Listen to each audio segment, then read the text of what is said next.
Well, here comes the Crow again, and this time in The Crow Salvation. But is this third installment of the franchise really that bad than the previous installment, or can I just give this film some good old fashioned Big D justice and try to defend it as best as I can?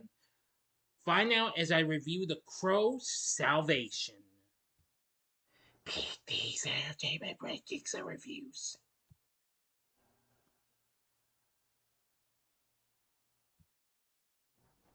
So, greetings, my fellow YouTubers, and welcome to Big D's Entertainment Rankings and Reviews. My name is Dual, better known to as the Big D, and this time around I bring to you a review of the 2000 superhero flick The Crow Salvation, released by Dimension Films, directed by ba- Bharat Nalluri. If I mispronounce that name, I apologize. This, of course, is based on the Crow comic book character created by James L. Barr, and third installment of the Crow film series. The film stars Eric Mabius, taking on the role of Alex Corvus, who becomes the titular character, along with Kirsten Dunst, Jodi Lyn O'Keefe, and Fred Ward, plus William Atherton. Now, this film was originally supposed to come to theaters, but unfortunately, despite the negative reception the previous film got, it was released direct to video after a limited theatrical run, as it came out just before my 20th birthday on January 23rd, 2000. Anyway, this film really got dissed even more, but I'm going to try to defend it as best as I can. If you haven't seen my reviews of the first two installments of The Crow, I would recommend you check them out in the new playlist I made before you get into this film. I know this probably isn't a continuation, but it's just a different story. So, okay, on with the story. In Salt Lake City, Alexander Alex Frederick Corvus is framed for the murder of his girlfriend, Lauren Randall, and sentenced to death. 3 years later, he is executed in the electric chair, suffering a painful death due to lightning overloading the energy of the chair. The Crow resurrects Alex and gives him supernatural abilities that would allow him to avenge Lauren's death. Alex follows that Crow and finds evidence that Lauren was killed by a group of corrupt cops, including one that has a scar on his arm that matched the one he saw just before his execution. Later, he encounters Erin, Lauren's sister, who believes that he is guilty, but Alex tells her that he will prove his innocence. Later, Alex finds a witness in the trial who was bribed to give perjured testimony and forces him to confess that four members of the police force killed Lauren. Excuse me, I'm a little sidetracked. Unbeknownst to him, there were actually five: Detective Martin Toomey, Vincent Ehrlich, Stan Roberts, Philip Dunn. Alex begins his road to vengeance, killing Dunn while saving two young girls from being raped by him. He then confronts Ehrlich and hijacks and crashes his car, blowing both the car and Ehrlich up, while also blowing up a police helicopter in the process. Alex drops the list of the cops he is after and is later found by Robertson Toomey. With evidence found in Ehrlich's car, Alex and Erin find out that Nathan Randall, Erin and Lauren's father, is in business with the corrupt cops and is indirectly responsible for her death when Lauren uncovered the truth. Erin runs in horror from Nathan when she is confronted with the truth. Erin confesses to Alex that she felt guilty for Lauren's murder because she told the cops where they could find her, thinking they would only arrest Alex. With his powers, Alex shows Erin that Lauren fought off her attackers and that Erin should forgive herself. When she returns home, she finds her father has been killed. Later, Alex finds out from his lawyer, Pierre Walsh, that one of Nathan's businesses was revealed to be a front for a drug smuggling operation, and Lauren had witnessed Roberts killing a man in the Key Club, leading to her death. Police Captain John L. Book and Madden kill Walsh and kidnap Aaron. Alex starts a shootout at the Key Club and he impales Roberts with a pipe he breaks off the ceiling and kills the remaining police. Madden shows up and tries to kill Alex, but his shot accidentally shoots a broken gas pipe. The explosion kills Timmy. Alex walks out of the fire and sees an arm hanging out of the rubble with a zigzag scar on it. The Crow leaves Alex after he feels he has fulfilled his duty. Now for the ending. You know the procedure. You better stop this video immediately. Go to the description box below and fast forward to the time below as I'm now counting down. If you have seen this, please continue. Okay, you've been warned. From a clue left by Walsh, Alex deduces that the king is still alive. He heads to the police station to kill Book, but without his powers, he is stabbed by Book and dies from his wounds in agony. Alex begins to believe he caused Lauren's death, accepting his demise. Book brings Alex's body to a room where Aaron is tied with her mouth stitched shut, and the body of Walsh is shown hanging and missing an arm. Aaron manages to drop Lauren's locket, and the Crow drops it next to Alex.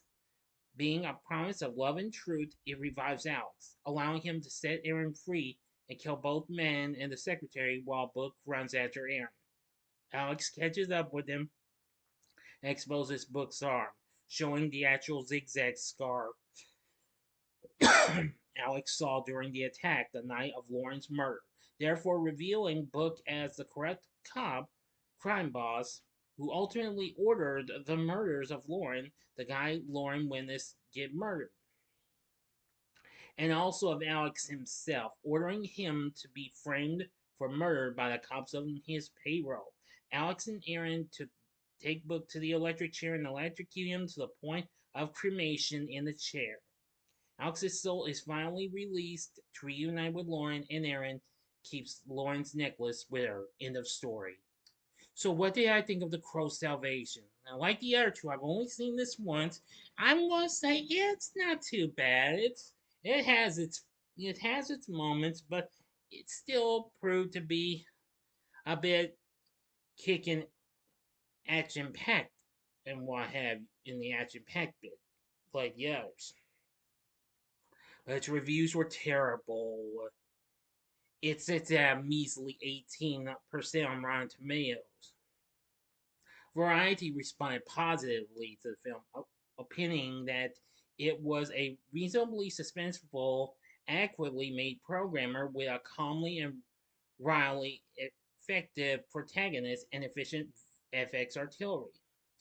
That's understandable. Joe Blow, however, gave this a score of 4 out of 10 and said the film itself was definitely a little more entertaining than the second installment, with some pretty slick, gory death scenes, a loud but cool soundtrack, and a lead who doesn't throw you off with a cheesy accent. In fact, I credit Mabius for pulling off a decent outing, despite my initial skepticism. A Teen Crow? Never. Unfortunately, you don't really care about any of the characters, especially the bad guys or the family left behind. Well, Sarah, I really don't want to get into too much more and what have you. I won't really say too much more and what have you. But, well, I'm just going to say the film still proved to be really kick ass in the action department with its, well, thrills and spine tingling, shocking kills and what have you. Now, this time they got Marco Beltrami doing the score for the film. Now, I must say, he did an exceptionally good job, of course.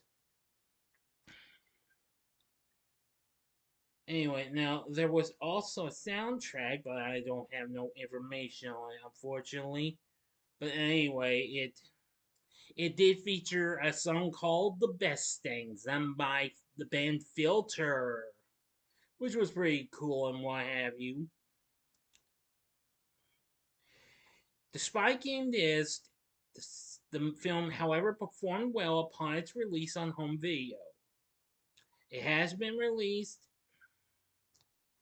in various other forms and what have you. It's more recently been featured in the triple feature Lionsgate, who now, of course, owns the rights to Dimension Films titles along with its, well, layer, name, the Weinstein Company. Well, I don't really want to talk about that name much, okay? Along with its, which featured its predecessor, Sea of Angels, and the next film, Wicked Prayer, which came out 5 years later. Well, the story's fine, why have you? The direction's fine, why have you? But I like Marco Beltrami's score, and some of the soundtrack was good. Best thing, Spike Filter was good. For our cast, on the other hand, Eric Mabius played Alex. I'm gonna say he's good and all. Now, playing Aaron is Kirsten Dunst, who a few months later would go on to star in one of my favorite films of 2000, that was Bring It On. I'm gonna say she did pretty good. William Atherton played Nathan, pretty good. Let's see, Peter Walsh is played by Grant Schaud, and Jodi Lyn O'Keefe, after recently appearing in, well, in a film Miramax gave us, 2 years before this, and She's All That, and then also in a recent film Dimension did before this, which was Halloween H2O, and of course she did the second Devil in the Flesh film the same year. She plays Lauren. She does good. We also even have Dale Midkiff, who you might remember from Pet Sematary, the original, as Vincent Ehrlich. I was surprised to see him in this one. He was pretty good. We even get an appearance by Don Shanks, who most people would remember him as Michael Myers from Halloween 5, The Revenge of Michael Myers. Yes. Yeah, you better believe it. He actually played a guard number one, he was credited as. Fred Ward played Captain John L. Book. He was pretty good. So the cast isn't too bad. But anyway, The Crow Salvation, I could defend it a little bit. It's kind of a mixed bag, though. Not the best of the series, though, but still, it has its moments and what have you.